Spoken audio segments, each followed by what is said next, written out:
శివాయ. ఈరోజు ద్రాక్షారం భీమేశ్వర స్వామి దర్శించుకోవాలని అనిపించింది. వచ్చాను. నాకన్నా ఎక్కువ భక్తిలోను కానీ ఈ ఆలయాల పట్ల కానీ మంచి అవగాహన ఉండి అందరికీ తెలియజేయాలని ఒక మంచి సంకల్పంతో ఉన్న ఆత్మీయత కలిగిన ఒక అద్భుతమైన వ్యక్తి పద్మజ గారు. అలాంటి పద్మజ గారితో కలిసి రావడం, స్వామి దర్శించుకోవడం చాలా అద్భుతంగా అనిపించింది. మనసులో ఉన్న ఏదైనా చిన్న చిన్న అసహనం కానీ ఉంటే అవన్నీ ఇక్కడ దర్శించుకోగానే తొలగిపోతూ ఉంటాయి.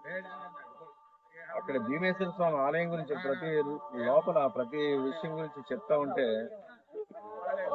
చాలా అద్భుతంగా అనిపించింది. మీరు కూడా వచ్చి అందరూ కూడా దర్శించుకొని ఈ భీమేశ్వర స్వామి ఆలయం గురించి, భీమేశ్వర స్వామి గురించి తెలుసుకొని 10 మందికి తెలియజేసి ఆ స్వామి అనుగ్రహం పొందాలని మనసారా కోరుకుంటున్నారు. మీ ఆత్మబంధువు బాలాజీ. శుభం భూయాలు.